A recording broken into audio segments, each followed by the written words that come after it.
Good evening. This is a joint session of Laws 11057 Introduction to Law and 12062 Alternative Dispute Resolution. I'm very pleased tonight to introduce our special guest speaker, Dean Morzone QC from Chambers in Cairns. Dean worked for 5 years as an article clerk and solicitor in a mid-sized firm in Brisbane. He then accepted an appointment to act as associate to Justice Wilson in the trial division of the Supreme Court. Dean was called to the bar in 1993 after having attained his honours degree in law and supplementing that with a master's degree in law with majors in commercial leasing, advanced planning, restitution, advanced securities, tribunal work, advanced litigation and dispute resolution and mediation. Dean has served as a tribunal member, panel mediator. He was on a tribunal which was predecessor to QCAT. He was first called to the bar in 1993, was appointed Senior Counsel in 2012, then Queen's Counsel 2013, and has acted for parties as advocate in litigation matters generally and as mediator in a diverse range of issues associated with litigation. Dean tonight will talk to us about court etiquette and to some degree court procedures. So I'm sure that you all join with me enthusiastically welcoming Dean, and if we were in a live studio, everyone would be applauding you now, Dean. But if I may take this opportunity, and look, there are some silent applauses I can see on the camera. So if I can now hand over to you, Dean, and thank you very much, sincerely, for joining us tonight. I'll mute my microphone for the moment and hand it over to you. Thank you very much, John. This is a very new medium for me to speak in, so forgive me if it does seem a little bit truncated. During the course of this talk, what I hope you'll have to hand is my paper, which I gave to John, that looks a little like that, and also what I'll do on screen with my brilliant tuition this afternoon is take you to some PowerPoints because otherwise I'm a terribly boring speaker. So I need to distract you as much as possible. What I have for you is a topic which is a very practical one, and one which is primarily directed to those already in practice. And I hope that at least captures a few of you. And for those who are not yet in practice, it will put you in good stead in due course. Or if you're ever visiting a court, hopefully you'll see the rights and wrongs play out. I'll turn to my PowerPoints, and I think you will lose vision of me in the meantime. But if there are some questions, I understand I'll get some alert and we can interject as we go along. And that's also very helpful if something comes to mind. Otherwise, please make a note of it, because we can always slip back to a slide or slip back to part of the paper if you had an opportunity to read it and clarify any point.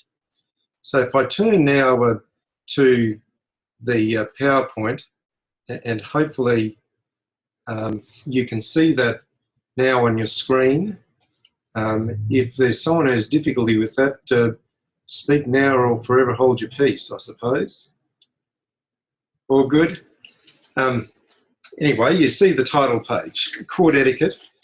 You'll see that I've identified it as courtroom etiquette, but I expand the topic to talk about behaviour in and outside the courtroom from the perspective of a lawyer. And ultimately, it's simply a matter of identifying what to lawyers is good manners in the context of our professional standards. This paper is particularly fashioned for court advocates, in particular barristers. So indeed, on Saturday, I'm delivering it to a conference of barristers, and you'll be getting a dry run of my performance there, and hopefully it'll improve beyond that. You'll see that I've set up a truncated definition of etiquette. It's a code of behaviour that delineates expectations for social behaviour according to contemporary norms within a society, social class or group. Now, to put that into the context of a profession, you can then use the same form of definition to say etiquette is a code of behaviour that delineates expectations for professional behaviour according to contemporary norms within the profession or a professional class, or in this case, advocates of that class.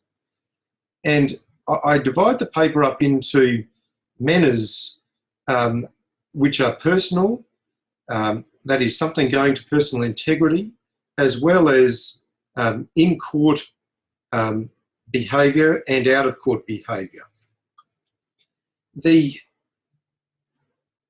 personal integrity is something that is drawn almost directly from the rules relating to the conduct of barristers, and you'll be able to find this if you simply type into Google or whatever your search engine is, and it's simply barrister rules. And they're a national scheme. They were passed in 2011, and this is Rule 12, which deals or goes to the heart of good conduct. That is, surprisingly, expressly indicating that a barrister can't be dishonest or otherwise discreditable. Didn't even know there was such a word until I read it. Prejudicial to the administration of justice and likely to diminish public confidence in the legal profession or the administration of justice. I leave it to you. At the moment, there is an interesting dynamic that's happening in Queensland where it seems to me at least the conduct of some barristers, and indeed some barristers who are ex-judges, and can I extend that to perhaps even suggesting some sitting judges, probably in the way that we've dealt with the appointment of the Chief Justice, could technically fall foul of that rule. That is, have there been remarks, conduct in public which would diminish the public confidence in the legal profession or the administration of justice, or otherwise bring the profession into disrepute? I'll leave that idea hang.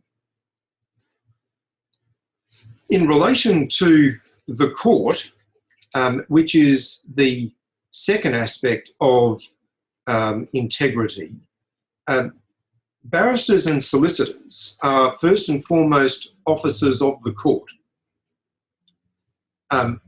They must, according to the rules that I've identified, again, act honestly, fairly, skillfully, and with competence and diligence. Their conduct, I suggest, must be exemplary, that it's never to deceive or knowingly or recklessly mislead the court or the opponent. Correct any misleading statement, and that must be done immediately or as soon as possible. And there are protocols to do that. And ultimately, you may have appreciated by now that our Uniform Civil Procedure rules, which cover all of the courts, deal now very specifically with requiring the parties, and therefore their lawyers who are responsible for them, to undertake to the court to proceed expeditiously. It goes a little further, but at least that is sufficient for our purposes tonight. As to the opponent, I've again set out broadly what are the professional standards, and it's by those standards we can work out what are the good manners that need to be employed. Being honourable, candid and trustworthy with the opponent. I break that down to simply don't say one thing and do another, or as well as work cooperatively and dependably. Much of our legal system depends so critically upon barristers particularly, but it goes a little wider to lawyers generally. Barristers particularly being exquisitely honourable, candid and trustworthy in relation to the court and in relation to their opponent. Much is said in court or through documents that are developed by lawyers, which, if there was some concerted effort by a barrister to deceive, would lead the court into absolute disarray. So it's the pinnacle. I deal there further with a couple of other rules, again, about correcting any misleading statement or otherwise identifying for your opponent where you think they might have tripped up and made a mistake in a concession. The next is the client. This is the duty to the client, which is second to the duty to the court.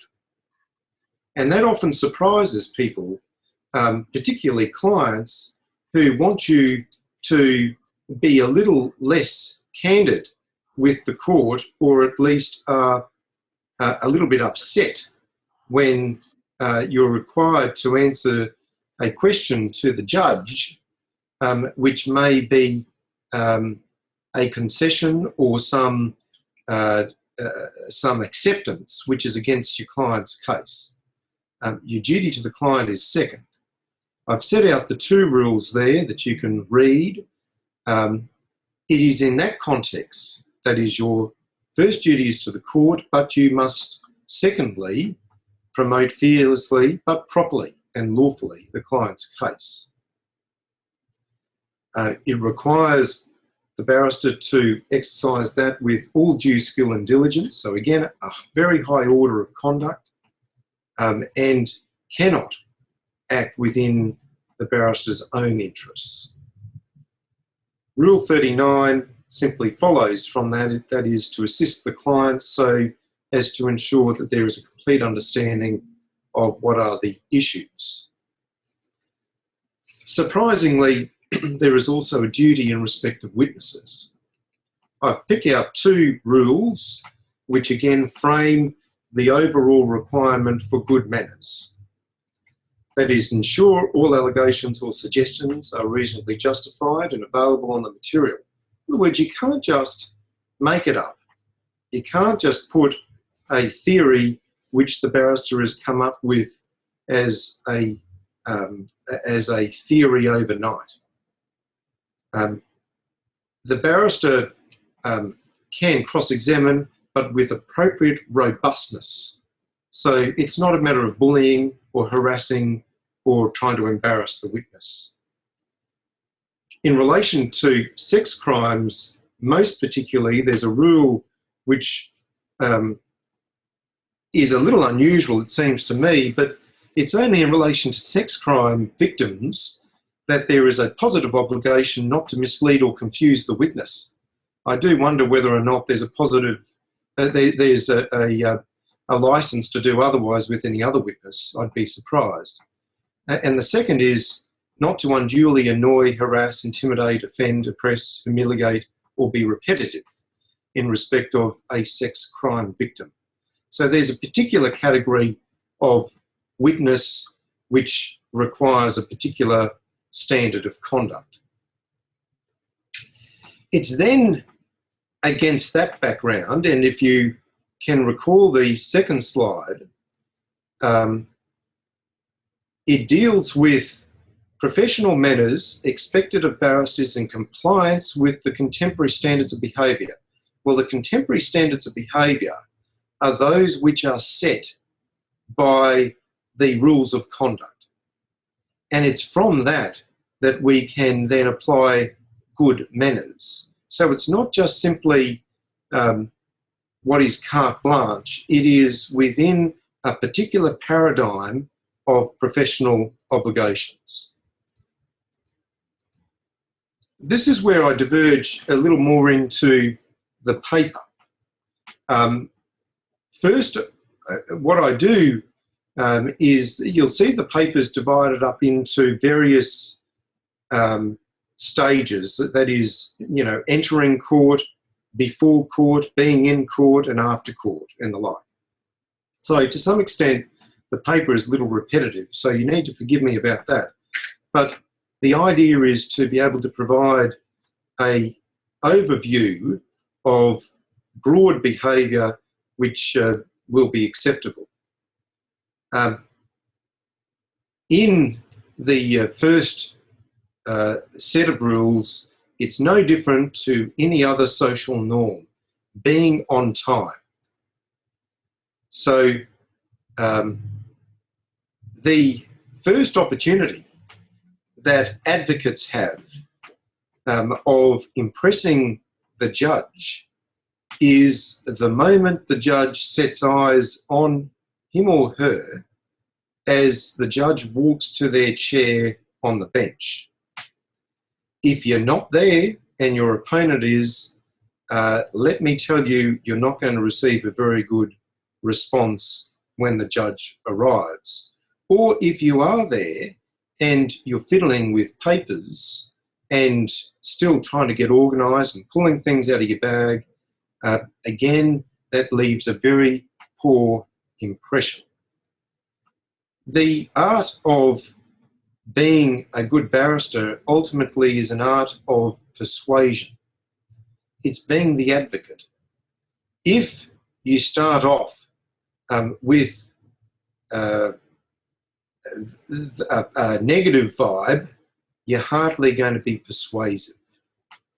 And it's no different to the first time you might meet somebody, whether it be a friend of a colleague or another student or another colleague. If that first impression is one that is negative, by golly, it takes a long time for you to warm to the individual. And that's where these items go to. It's the basic impression that you can give, being well groomed and dressed. Standing and bowing respectfully, moving silently and directly and quickly. When in court, there has been a practice direction passed recently as to what mobile or electronic devices are permissible in court. And they are devices which are, as a general rule of thumb, silent.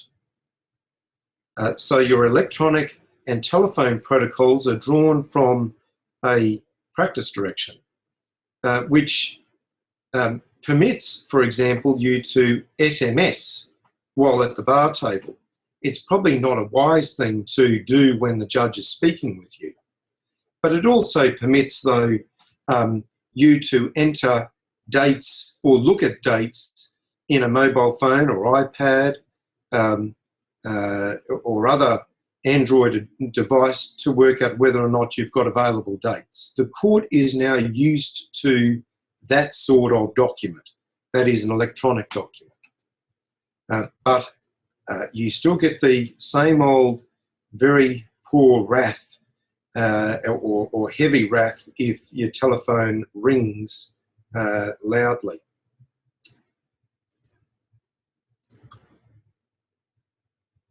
The next set of protocols or good manners really follows from the first, but I preface this segment with the remark the judge can see everyone.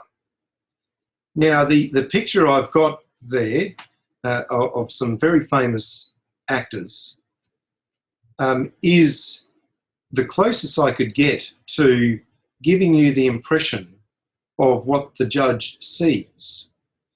And if you have an opportunity to tour a court or to be a judge's associate or even on the basis of doing a moot, see if you can get some permission to sit up on the bench. Even better, get permission to sit up on the bench while something is happening at the bar table and whilst there is an audience. You will be horrified about how much a judge can see, not only in the peripheral vision, because the peripheral vision extends beyond the bar table, left or right. It is actually in the main vision of the judge. And that is where those things, such as failing to be absolutely silent when a witness takes an oath or affirmation. The judge may be looking at the witness doing so, but he or she can, in that direct sight, see precisely what is happening at the bar table. And it's not uncommon for a judge to pick up or to criticise a barrister or a solicitor or a witness or a client or even someone in the gallery for not being silent and observing what is a very important protocol, and that is taking the oath. That forms the basis of any evidence. Good posture. Sadly, we are born in a generation where we slouch. And when we're sitting at a table for a long period, and indeed, as I look through the vision of each of you listening to me now, we naturally take a comfortable position. That is very rarely good posture. It is very rarely sitting up straight and to attention and giving some impression of respect to the court. It also involves when standing. So there was a very formidable counsel who sadly died in a car accident some years ago, Shane Herbert, who was the most extraordinary advocate I think I've ever seen. As a trial advocate, he was second to none. He was a robust cross-examiner, and yet when he appeared in the Court of Appeal, he was an exquisite intellect.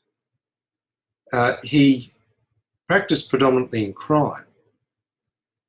But what surprised me about him is that when he cross-examined, invariably he would put his foot on the chair. And not only put his foot on the chair, he would then lean over and rest on his knee. It was probably the worst of an example of poor posture or how to conduct yourself in that form, and yet probably the best we've seen. Doesn't make it right. The other of that segment I wanted to deal a little more about is the sidebar remarks. This will become a little more familiar with you as you are in practice or when you do a moot. It is when you're attentively on your feet, giving your submissions, and your opponent is sitting next to you saying, bullshit. That's crap. Oh, sit down. Stop wasting time. So you get this almost sports, on-field type jostling and mouthing off. It's not good form. but unfortunately it happens all the time. Indeed, it happens in probably the most pinnacle of all places where you'd expect good protocol, but it never occurs, and that is in either House of Parliament. There is always the sidebar remarks, there's the cross-room remarks, there's all sorts of things that are sprayed. That seems to be moving into the courtroom even more and more.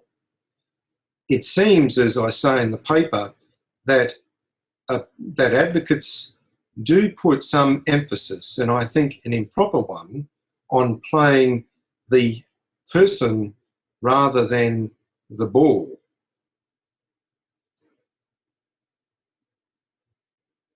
The other two on that slide deals with, again, waiting.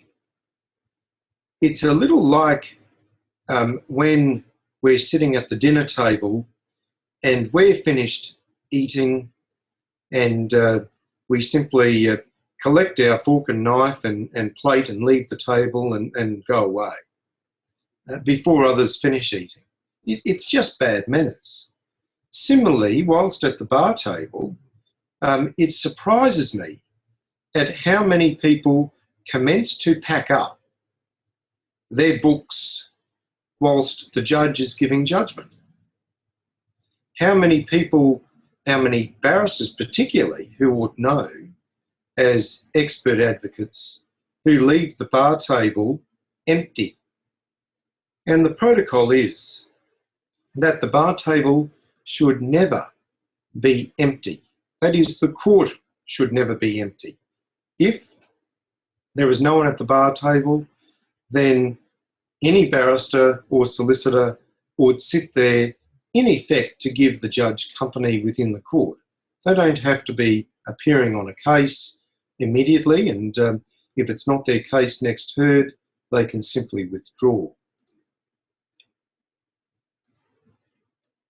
Often we forget about who we are addressing, and the next set of or group of good manners go to that point.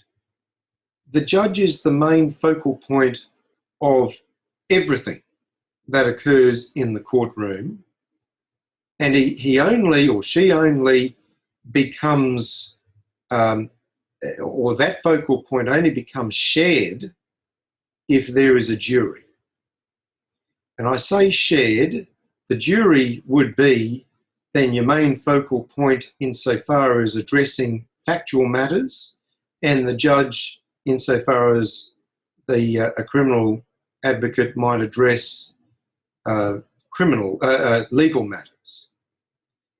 Nevertheless, those two tribunals, the one of fact, the jury, and the one of law, being the judge, is the focal point that you must then persuade. Use good, plain English. It is very impressive, but often very ineffective, to use unusual or scientific or highfalutin type words. There is nothing better than speaking plainly. That is, speaking as if you are speaking to your friend in the university cafeteria or at the coffee shop, or indeed simply in a conversation. It is not impressive when someone seeks to be sophisticated in the language and delivers it terribly poorly. Again, is it persuasive? No. Is it good manners? Clearly not, because what occurs is that you might have a judge or a jury member who doesn't understand and feels then as though they are being put down or just simply inadequate. You're making the focal point feeling less than taken into account, less than your real point of communication. The next two, I should tone, pace and volume is the same context. If you wish to speak loudly or at a quick pace or in a tone which is abrasive, then all of those things are likely to offend the listener. Instead, if you're speaking in a tone which is respectful, at a pace which is comprehensible, and at a volume which is appropriate to make the point, then you will be pleasantly received as someone with good manners. The last two on that slide really go hand in hand, even though I've separated them in the paper, and you'll see why when you go to the paper in due course. The first is a subtle point, that is, present your argument to the judge, but never ever argue with the judge.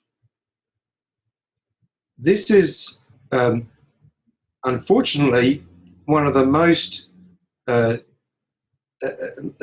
common rules of good manners that are breached. I say in the paper, for example, beware of lapsing into the trap of arguing with the judge. You must not say to the judge, "You are wrong," or "No, no, no," as much as you might think it. Instead, respond with circumspection. In my respectful submission, Your Honour, the evidence is otherwise. Or, may I hold Your Honour's attention a little longer as I develop my point, that whilst Smith and Jones remains good law, it is unlikely to assist Your Honour in the circumstances of this case. It is a matter of making the argument to the judge rather than engaging in an argument with the judge. And by golly, it's terribly easy to do so. Indeed, I did so the other day. The second is the same point, but a little broader. Make submissions, but don't talk at or be rude to the judge.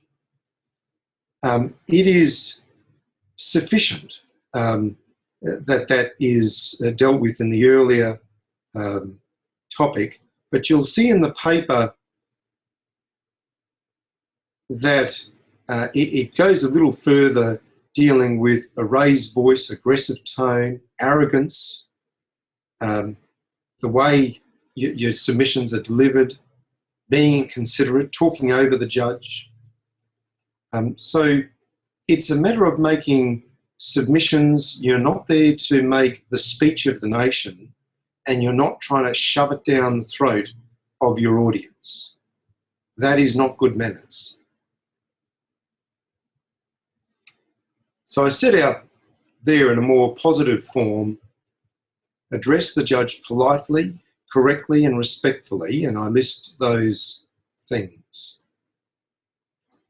I like that little picture that I put on that slide, I must say, because often judges will tell you that you cannot flirt enough. You cannot be praising enough to a judge. Suddenly it becomes acceptable. But it is true that simply being polite is something that is flirtatious, and the response to a flirt usually is one which is uplifting. It's perhaps, dare I say, it's complementary, and that's the form in which you that I suggest you deal with it here. Well, I'll go back to that.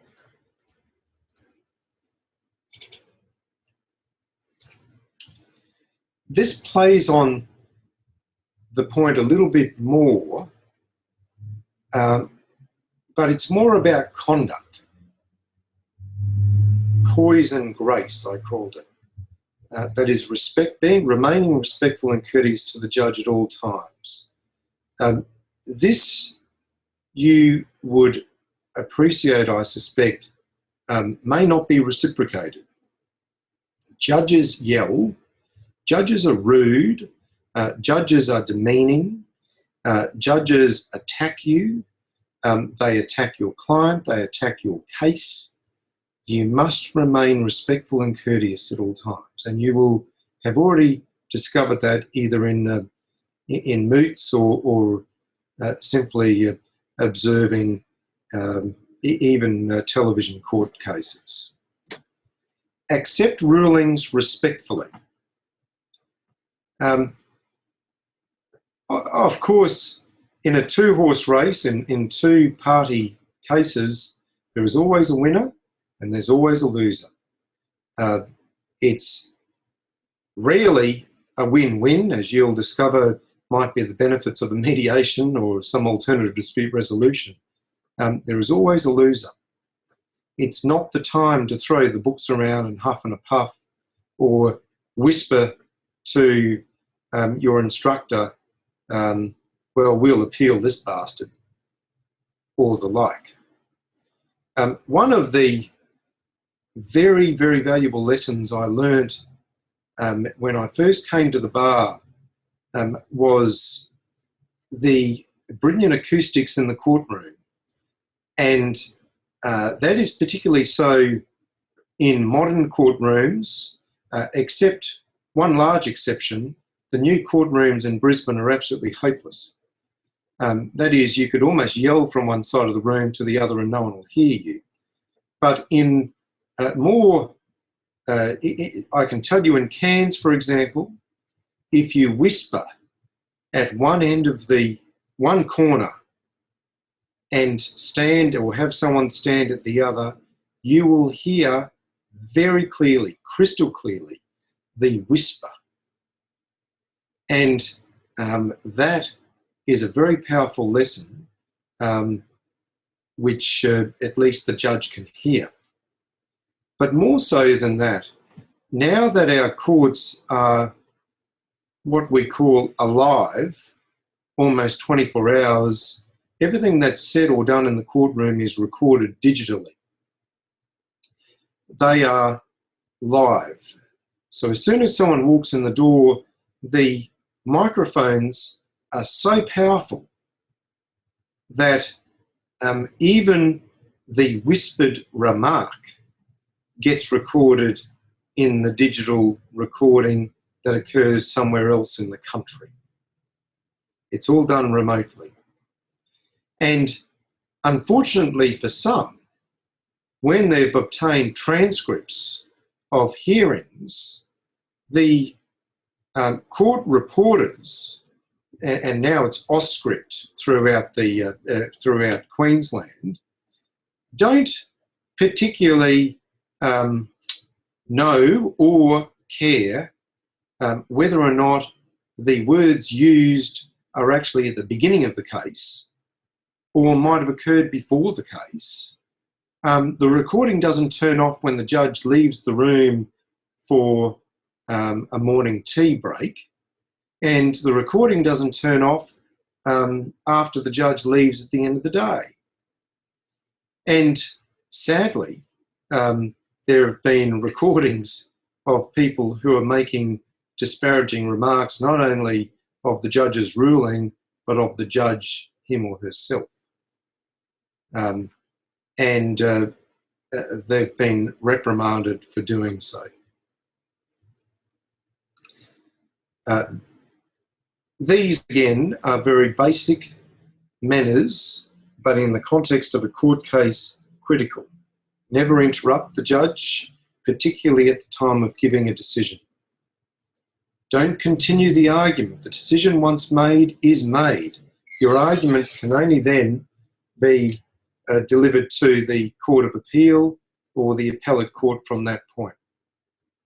If there is some error in the judgment, which is obviously an accidental slip or an obvious omission, then that's when you can politely draw the court's attention to it. It might be, for example, as happened to me the other day, that the judge referred to a very critical document by the wrong date.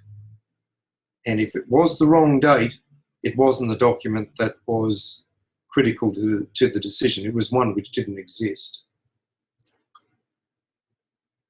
Then I want to take you outside court.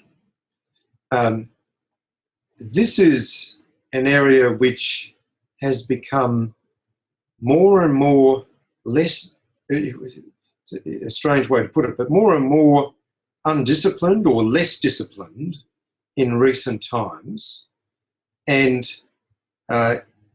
it's extraordinarily demonstrated by the events surrounding the appointment of our Chief Justice.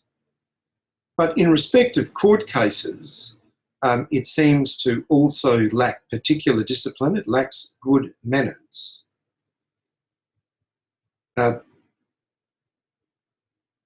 Just like in normal day-to-day life, we ought refrain from speaking openly disparagingly of a judge. If you remember the framework at the beginning of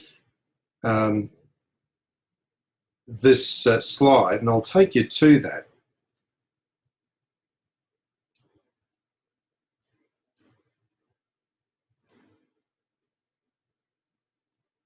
(12C). If you speak disparagingly of a judge, you are, I'd suggest, likely to diminish public confidence in the legal profession or the administration of justice, or otherwise bring the profession into disrepute. And it's one which is so regularly and openly abused. There is, of course, a proper forum for discussion of that kind, where an advocate might be concerned about judge bullying or judicial bullying, and there are protocols that need to be taking place. There is clearly enough in the context of a professional banter, discussion about someone's difficulties they might have had in court. What I'm suggesting here is not particularly good manners, is speaking openly in a more public forum. The second dot there deals with correcting your opponent. I won't trouble you about that, except to say it's a little like telling your fellow student that their question they asked during this guest lecture with Morzone QC was particularly poor form, and you thought it demonstrated their lack of intelligence, and they ought to consider asking questions in the future before they open their big fat mouth.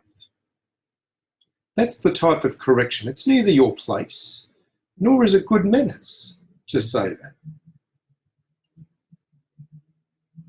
Addressing judges out of court, that's a bit of a minefield in itself.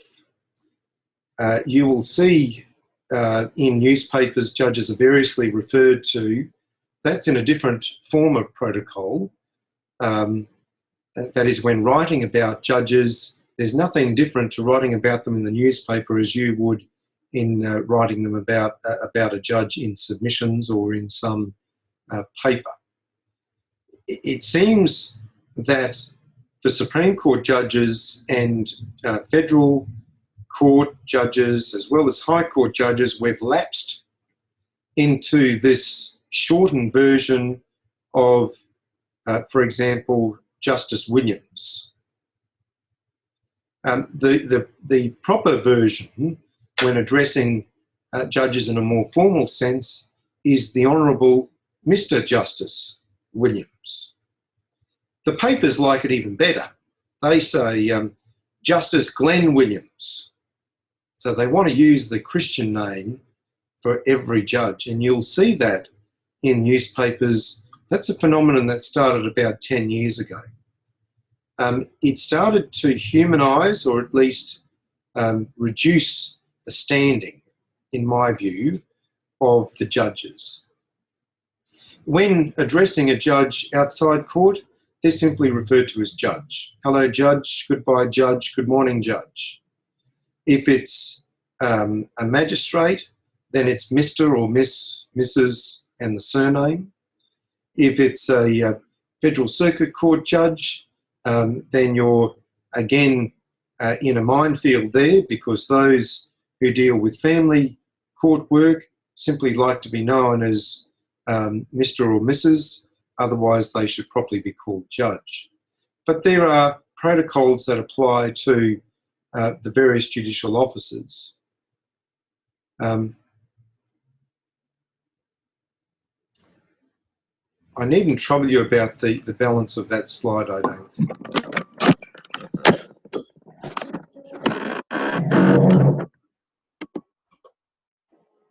I don't know what that was.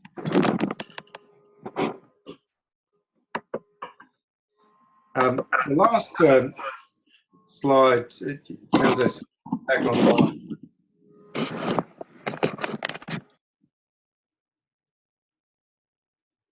Okay, the last slide is one which I hopefully sum everything up.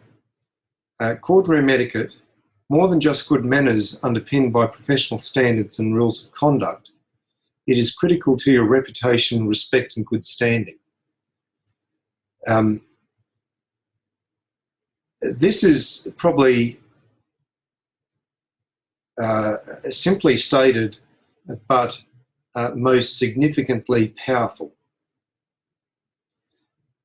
If a barrister or an advocate does not do as they say, then they are unlikely to be trusted by their colleagues, and very soon or quickly they get a reputation to be watched. Watch him, he won't do what he says. Watch him, he will reveal private conversations that you might think were private in the courtroom. Watch her, because even though she's indicated she won't cross-examine your witness on a particular point, she probably will. So it is a matter of reputation. It's even more poignant when barristers, after 12 years of practice, can apply to be what we colloquially call silks or Queen's Counsel.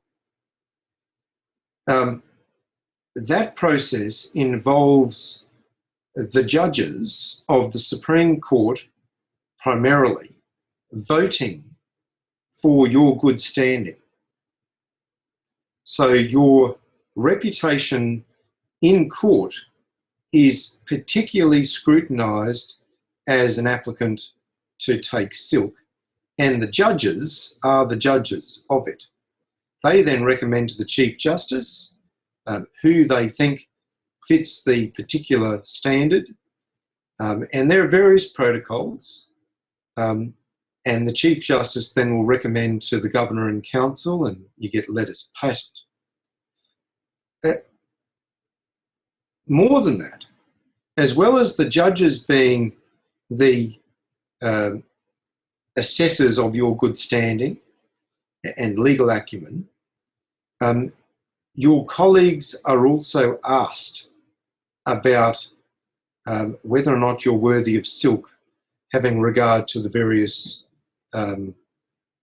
factors that need to be addressed, various characteristics or qualities. And by golly, if the person who is applying has shown him or herself to be rude to the opponent, to not be trustworthy, to say something different to what they do, or to otherwise be what I call tricky, then they are almost destined to draw a very bad remark from their colleagues, and you'd be surprised how often that occurs and how wide it goes. It's not just one, but if that person has done it to one, he or she will affect many, and those who are affected go and tell another 10 or more. So it destroys the prospect.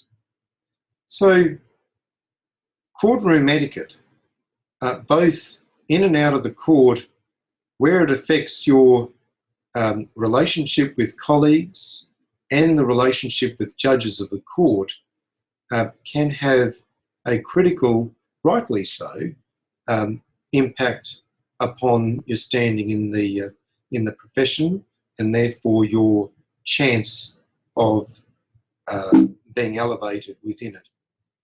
And similarly, a person who is found to be untrustworthy is, you'll get to see me again now, is, I'm getting good, John, aren't I? Excellent, thank you.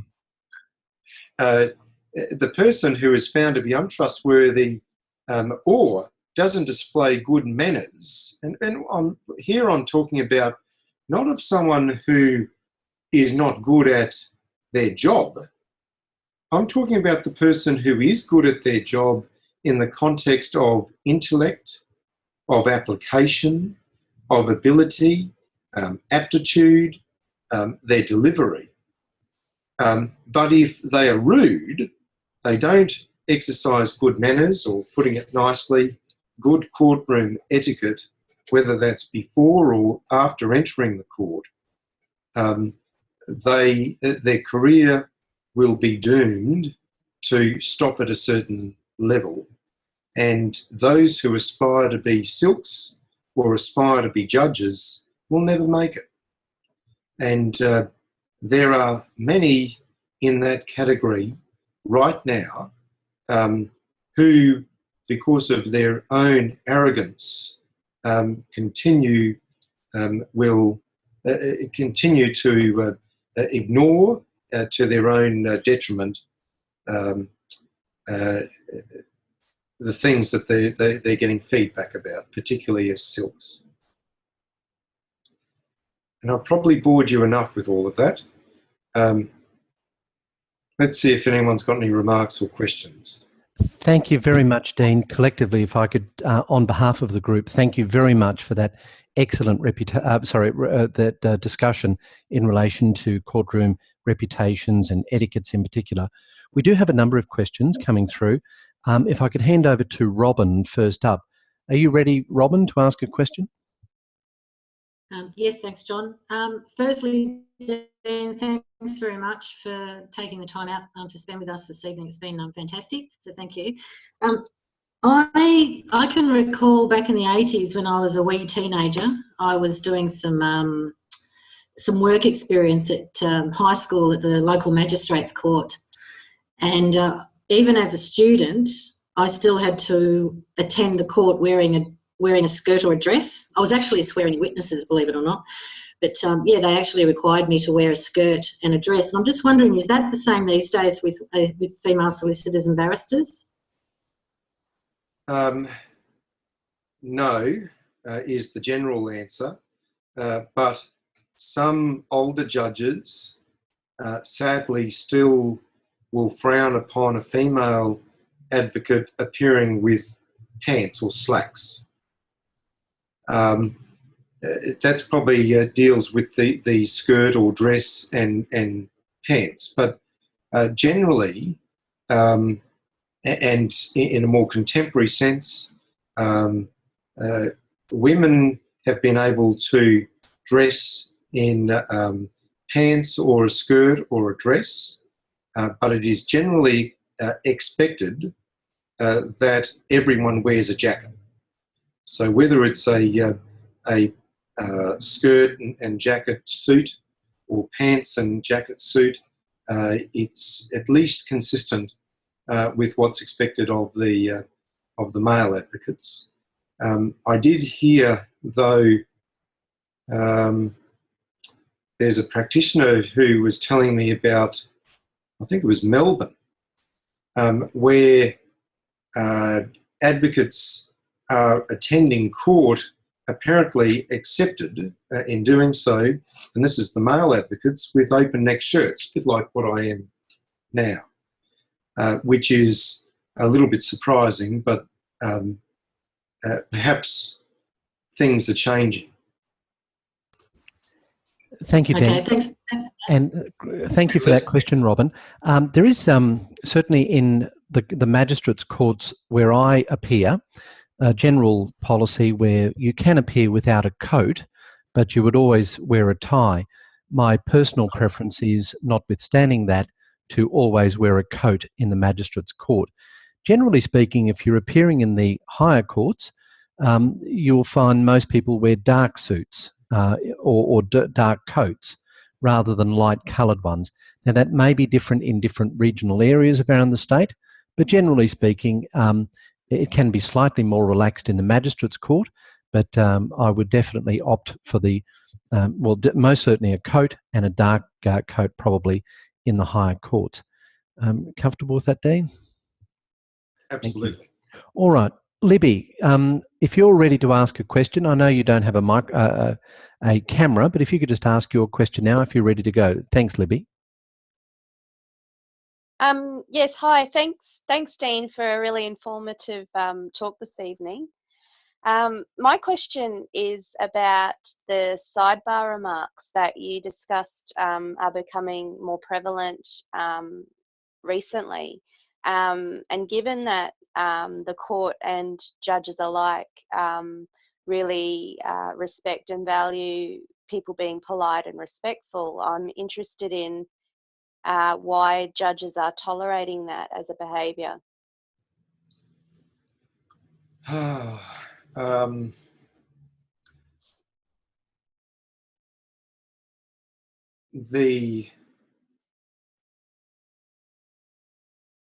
That's a very good question. Sometimes it's a little like, if I can use the analogy of sport, it is a little like the referee tolerating certain misdemeanours, say on a football field or any sport, so as to get a flow to the game. And judges similarly will try to turn a blind eye to that sort of conduct in order to get some flow to the game. It's rude. Judges notice it. And you know that yourself or your opponent have overstepped the mark if the judge has to make some comment. So it's being called as being rude. Often, though, that happens when a squabble results. So, I mean, it does get intolerable. I know that about 5 years ago, I'm glad to say, I've perhaps outgrown it. Well, I can't say that actually. I've turned to my opponent and said, "Would you just be quiet?" Loudly. And the judge sort of will take that as being perhaps a sufficient reprimand. But more often than not, what you'll find is the judge will say, "Oh yes, Mr. So-and-so, really, it's been very distracting for Mr. Morzone and to me. So if you've got an objection, please make it. Otherwise, please observe some respect for your opponent and to the court." So there might be some remark, but often it takes you calling it. The other little trick that some might have heard is that you sit down immediately, and then everyone's waiting, and it's a bit of a game, but everyone waits and looks around, and the judge says, "Yes, Mr. Morzone, I beg your pardon, Your Honour, I thought my learned friend was talking so much he had an objection, and I wanted to give him the floor to," and that's a little bit more of gameplay, where often you'll get the judge saying, "Oh, now, gentlemen, come on." I say gentlemen because it rarely happens with women. They seem to be far more respectful as opponents, far more formidable too, I might say. Well, thank you, Dean. That was great. Thank you. And thank you for that question, Libby. Gordon, would you like to ask a question at this stage? Yes. Thank you, Mr. Morzone. You said previously about comments being made outside the court with respect to judges, especially on TV. Could that lead to defamation? That is a good question. Technically, yes. And indeed, there's a famous, I shouldn't say famous, but because it's only famous in the backyard of Brisbane. But there was a judge in Brisbane who is now retired, Judge Hall, H-A-L-L, who was a particularly caustic sort of a fellow. There were some remarks made in relation to another judge, Judge Wall, W-A-L-L. Now, Judge Wall is still a judge of the District Court, I think in Southport. And the remarks were critical of Judge Wall, but they got the judges wrong. They actually attributed them to Judge Hall. And so Judge Hall sued the Courier Mail, I think it was, for defamation. And in the end, I don't think he succeeded. But so technically, it's certainly available. The wisdom of the judges would be to simply take it on the chin. They're doing their job. If there's criticism of them, unless it's contemptuous, it should just be left to general public debate. Thank you very much, Dean. Does that answer your question, Gordon? Yes, it does. And thank you for your response. Thank you. Thank you. Melissa, I understand that you might have a question for us. Are you ready to ask? Yeah, sure. Hi, Dean. I'm just wondering if you have any advice for law students from the perspective of something you wish you had known or done when you were a student. Oh, gosh.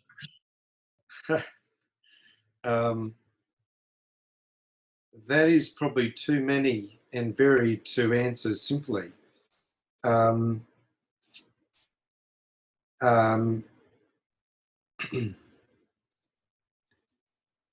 Well, I can tell you what I didn't do and what I'd probably do differently. In my degree, well, first of all, I'll start with this. You'll be surprised, perhaps, to learn I am naturally shy. And in that regard, I actually hate, with some passion, speaking in public forums. And So in that context, I never participated very much both in lectures or in tutorials. And a little further, I didn't participate much. In fact, I never did a moot. I never did debating at school. I hated doing show and tell type stuff that my kids seem to revel in. But so I'd like to have changed that. That's more of a personality defect than anything else. But it's a matter of asking or having the guts to ask questions, and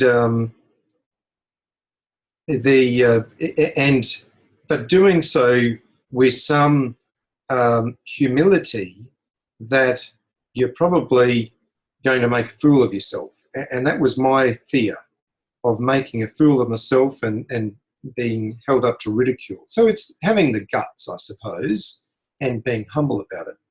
The second is, if you can participate in moots, if you're particularly interested in going to the bar, do so, but don't fret if you don't see it as part of what you'd like to do right now. It's something that really you can develop and grow on.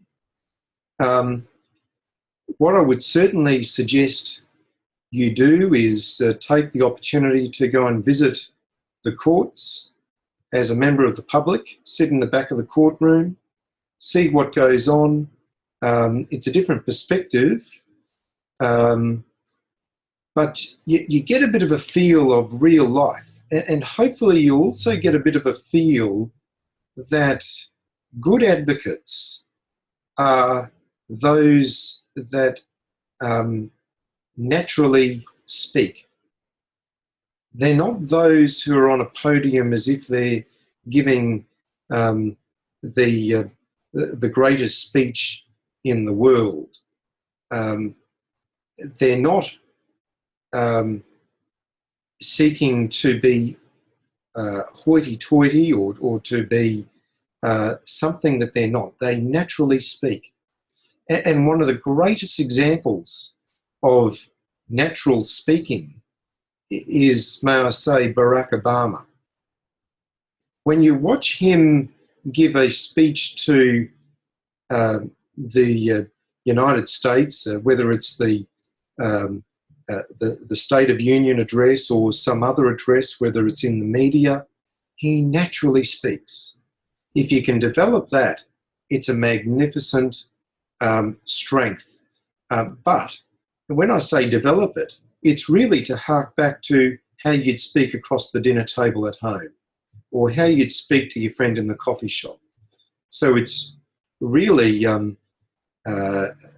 speaking naturally.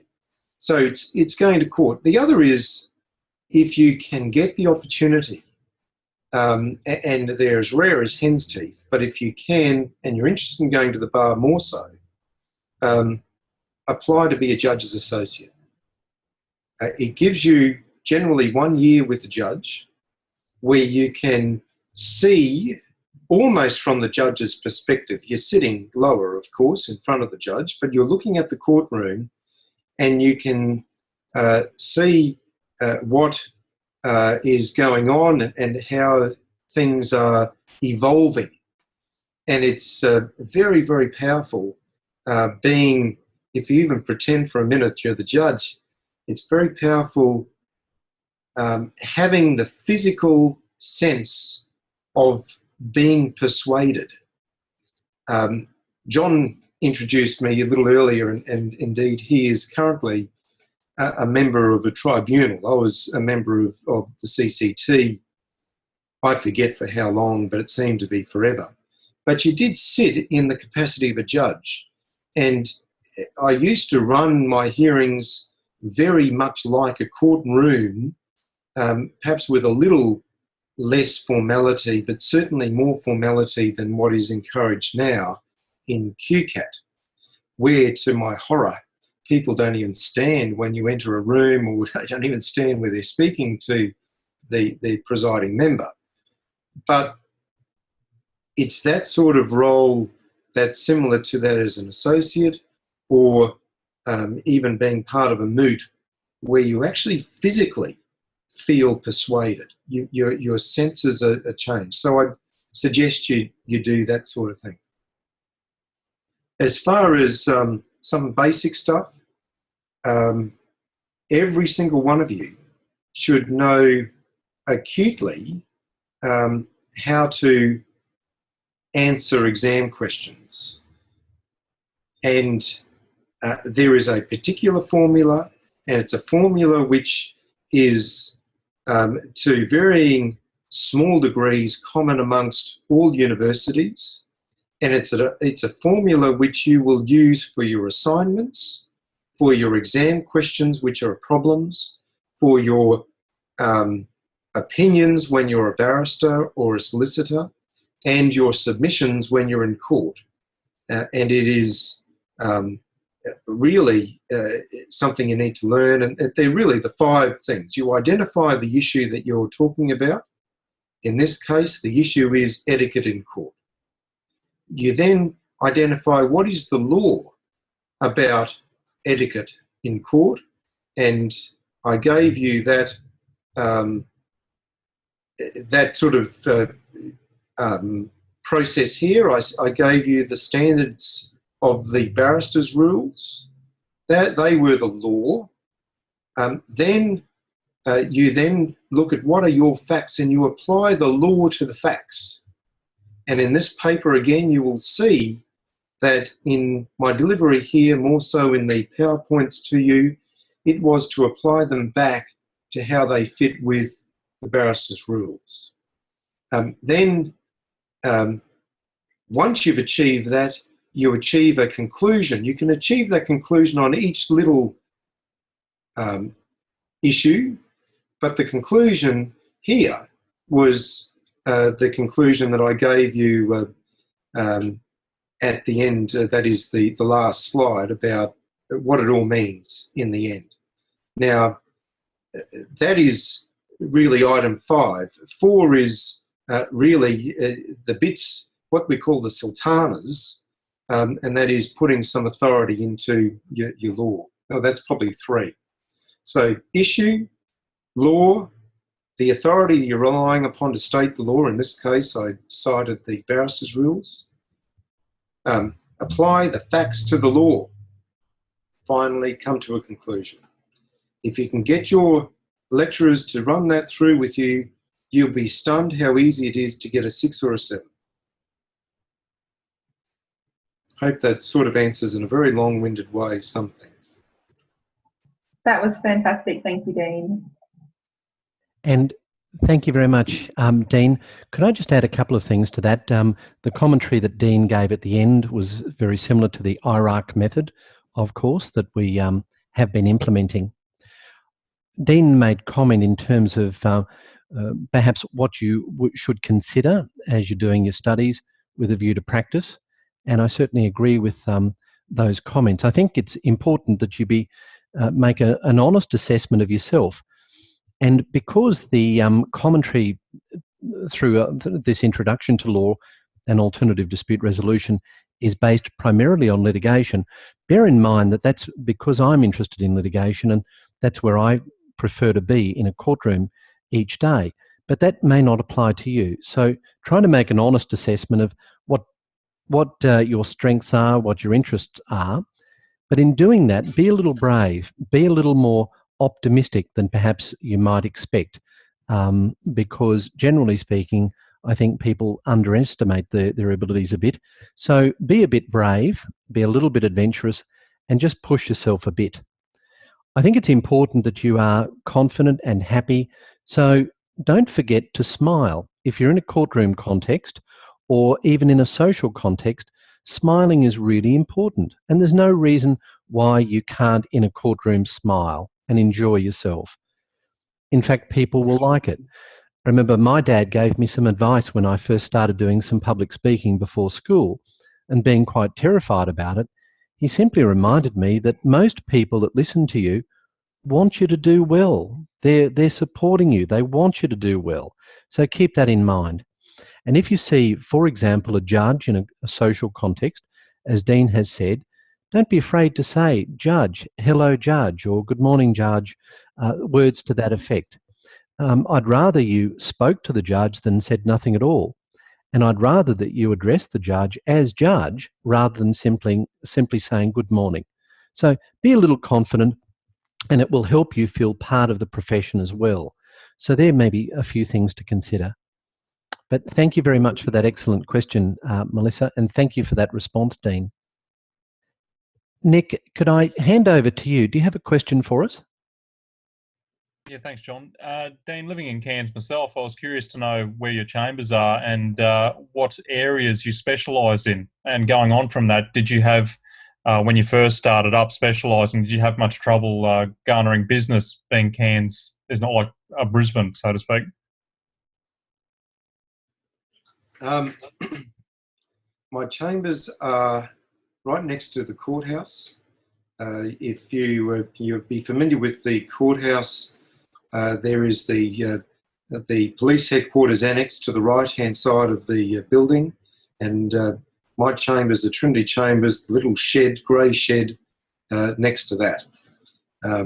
So you're welcome to visit me anytime and say hello, and by all means, if you're interested in spending some time, we can work out what cases I'm in, and you can. I'll be very pleased to have you tag along, as it were. In relation to practice, it was a natural course for me to return to Cairns. I was born and bred in Mareeba, which Nick, you'd be familiar with, but others wouldn't be. That is a very dry, dusty, desolate town west of Cairns with very little to do, famous for its second crop of marijuana when I was growing up amongst the tobacco farmers, and otherwise it was a small town with a population of about 15,000. I rarely visited Cairns except to play squash about 2 or 3 times a week, a game which is now a game of dinosaurs, even though I'm the ripe old age of 46. And so when I went to Brisbane, I felt quite out of place. But worse than that, very poignantly and very quickly, I did my, I had the first sort of realisation of where I came from when in my first evening of the meet and greet at QUT, then QIT, as John might remember. I did my degree part-time, so I was one of the, again, a dinosaur extinct thing called the Articles of Clerkship. I did 5 years articles, and just excuse me, 5 years articles, and finished my degree in the 6-year time period for a part-time course, so I would attend evening lectures. So I never had, I did my master's apparently full-time, but I actually then went back to my old firm and worked full-time as well. So I never had that, that integration into student life, but I certainly got into the professional life. I was in Brisbane for 8 years. My judge, Glenn Williams, who I was associate to, gave me some very wise words. He said, "It's easier to be a big fish in a small pond.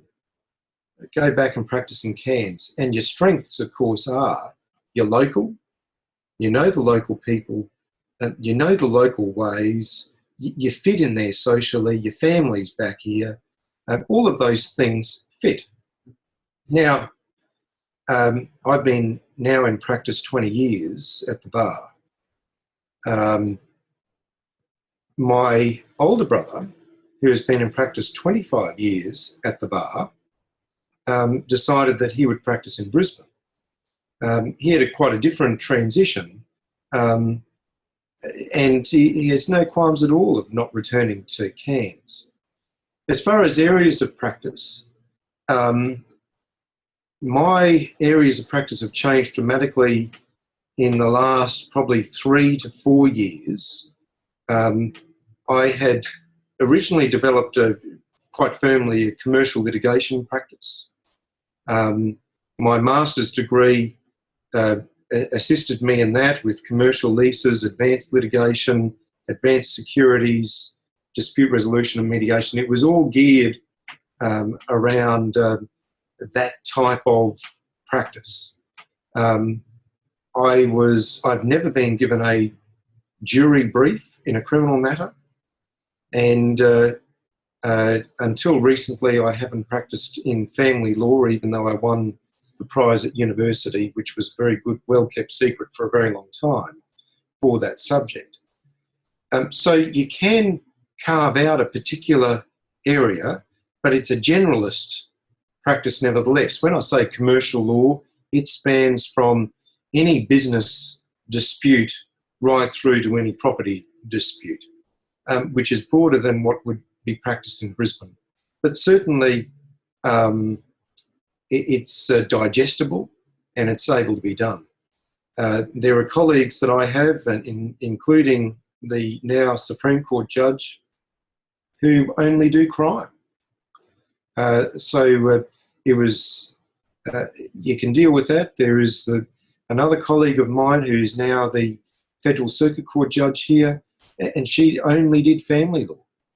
So you can, in a regional setting, do that. It's tough, but can I suggest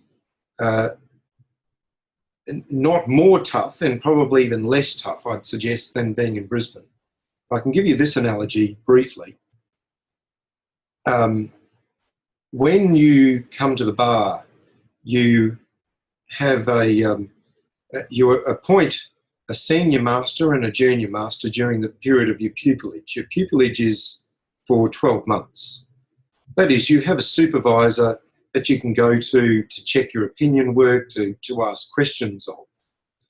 My senior pupil master, I should say, was Peter Lyons, now Justice Peter Lyons in the Supreme Court. Peter predominantly practiced in planning environment, which is where my practice ended up. About 80% of my work until, as I say, 3 years ago, was planning environment court work. Now that the GFC is hit and there's very little development, I'm back to a largely commercial practice again.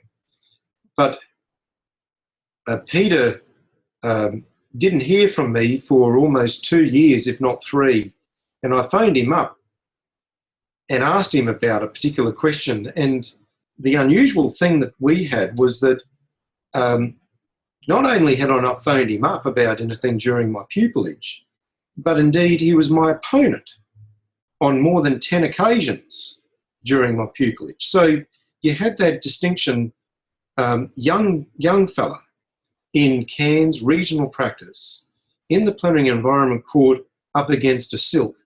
And that was invariable. That I was against Danny Gore QC, Graham Gibson QC. It was an extraordinary thing. In Brisbane, I would never have been at that sort of level where your opponent was a silk.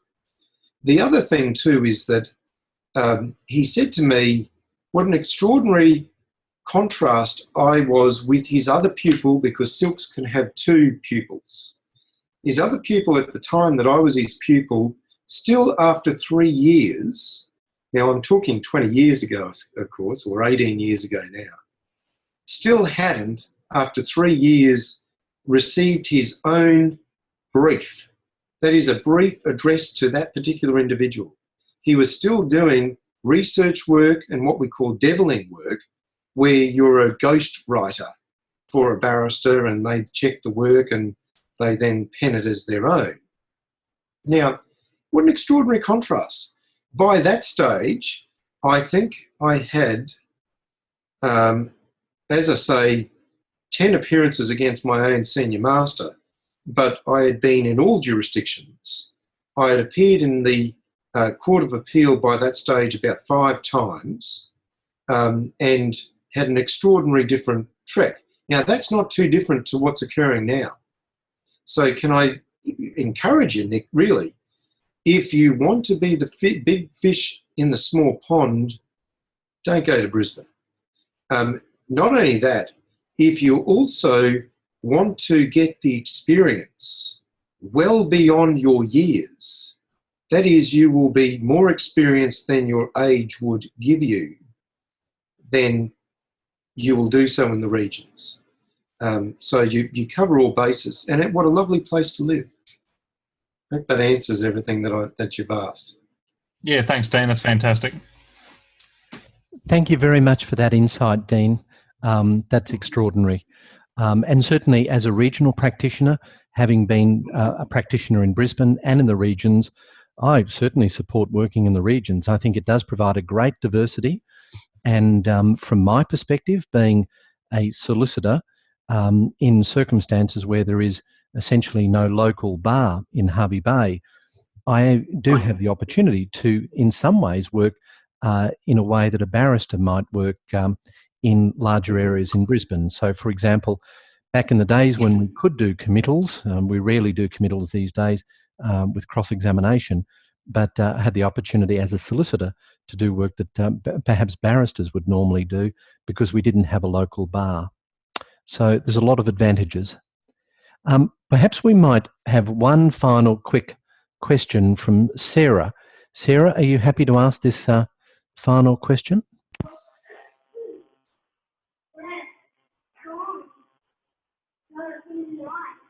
Have we lost Sarah? It sounds like dinner time. It does. It does. All right.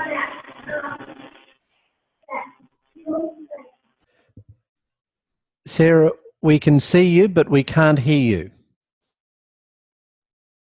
We're lost. Okay.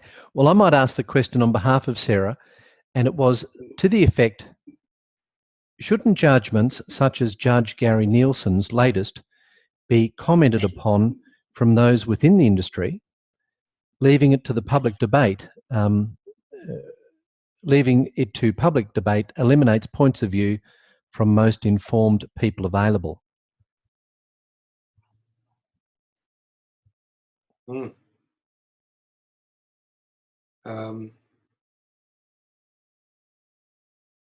How do I answer that? There is judgments are public documents, and they can always be commented upon, and indeed are often catalysts for changes in the law, where judges might, for example, find themselves constrained to the law of the day, but might make remarks about what could occur for the future, or even without making the remarks, simply make the judgment according to law. So, yes, there should be comment and remarks about judgments. I must confess I'm not familiar with the particular judge's remarks, Nielsen, as Sarah's asked, but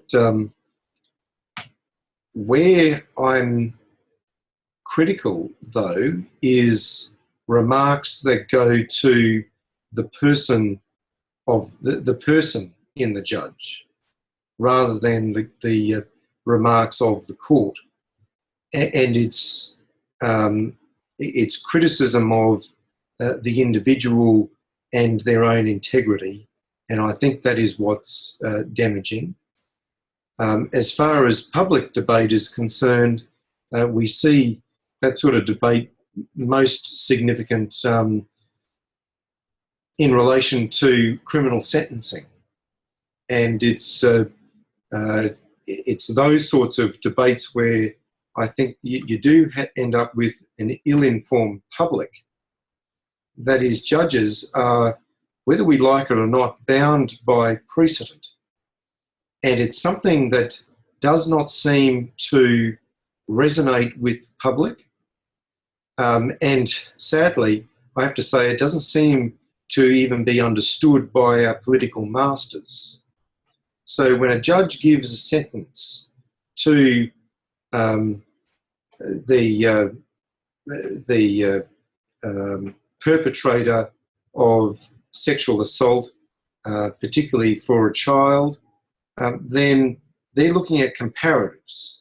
And if those comparatives are not followed, then the appellate system can be used. But more often than not, we hear the criticism from the public and, sadly, politicians alike, where they say judges are out of touch. And they say they're out of touch with community expectations. Judges aren't there to apply community expectations. They're there to apply the law. And there is an expectation that a person would be punished, but the expectation should be one that's legitimate. That is, a legitimate expectation that the person would be punished according to law, not according to what might be a general wave of the most vocal in society calling for tougher sentences. So it's ill-informed, but unfortunately it's fueled by the radio shock jocks. It's fueled by the politicians, and unfortunately the politicians' response, particularly in Queensland lately, is that judges are out of touch. It's certainly the Courier Mail's take on what their response is anyway. And a little beyond that, the politicians think that the best solution then is to impose mandatory sentencing. So that is, take away the discretion from the court for certain types of crime. It really does miss the point. If they wish to increase sentences, then it's just a matter of amending either the criminal code or whatever the other relevant legislation is for the sentence and increasing it. And then the court looks at that and says, well, since the last sentence was handed down for this particular crime, Parliament has increased the sentence fourfold, and therefore we need to take notice of that. And then the sentence is passed according to law again. But unless you can enlighten me a little bit more about Justice Nielsen's judgment, I probably can't assist you much beyond that sort of generalist answer. Thank you very much, Dean. Perhaps I could come in on behalf of Sarah there, who was having difficulties with the audio. It's been extraordinarily generous of you to give your time tonight. Your information has been of great value, I'm sure, to all the students, and you've also provided a considerable degree of inspiration to the students. I think you've assisted in broadening their outlook, and I do thank you very much for your generosity in providing your time and expertise in that manner. I'll shortly bring to an end the recording. I'll stop the recording. We can have a very quiet, quick chat after that. But for the moment, I'm going to literally unmute you all so that you can provide a round of applause in the usual manner for Dean. So thank you very much. Thank you very much.